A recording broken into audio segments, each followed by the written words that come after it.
Hey guys, I'm Layla. Welcome to Raid Lore Stories. Today's lore story is going to be for Nogdar the Headhunter. I'm actually really curious about, what's up with his stories. I hope you guys enjoy this. The orc Nogdar is known by many sinister names. Bloodneck, the Headhunter, Brother Butcher, and the Headsman are just a few of his foreboding titles. But while they're used across Teleria, it is among his own kind that Nogdar is most infamous. Many orcs believe that Nogdar is no immortal, but an avenging spirit sent by the ancestors to wreak death and destruction on those deserving of it. But it was not always so, according to the legend.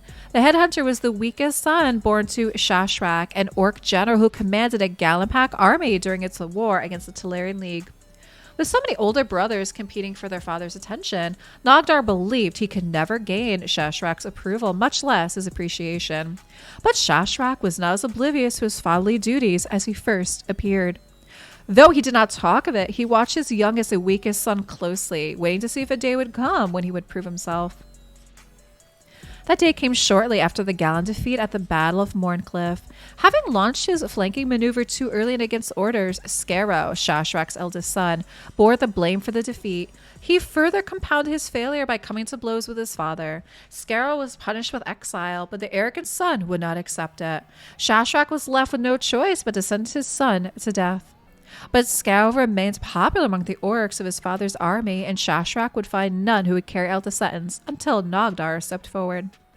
Perhaps he was driven by bitterness towards his siblings, or perhaps he merely wished to prove his worth and dedication to his father. Either way, when he beheaded his oldest brother, Nogdar sealed his own fate as surely as he did Scarrow's. While he had carried out Shashrak's orders and earned his respect, he had likewise secured the enmity of the rest of his kin and a huge number of orc warriors besides. The war continued to go against the pact. At the disastrous Battle of Blood Crag, Shashrak himself was cut down. Without his firm leadership, the pact army that had fought under him disintegrated. Shashrak's death could have spelled doom for Nogdar, for the first thing his surviving older brothers did was find him. They cornered and attacked him near Blood Crag, but Nogdar proved far more dangerous than they had anticipated. He faced them down, fighting and besting the oldest and strongest before the others reached him. Jagro the Knife was next, but Grull and Horndax, the two remaining siblings, were finally able to drag Nogdar to the ground. There the matter ended, left as a cautionary tale for all orcs, but this was not the last of Nogdar. Certainly the popular accounts hold to a sinister belief that, though all those who knew him believed Nogdar was slain and his body burned, he has been stalking those who have wronged him. At first it is said Grull and Horndax scorned rumors of Nogdar's return, but they had little time to regret their foolishness, for the Brother Butcher came for them both in turn, defeating them and cutting the heads from their shoulders. Taking the blood from the brothers' corpses, Nogdar circled his neck with lines of the thick fluid, one for each of the siblings he had slain. From that day forth, the legend of the Headhunter has prevailed. Nogdar has been reported appearing among his fellow orcs unannounced, offering to hunt and kill those who have wronged his chosen allies.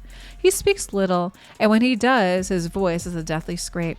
Down the years, his axe is blackened with the viscera of those he has executed, and he always refreshes the blood in his torso, daubing the vital essence of his latest victim over the deep stain of his war paint.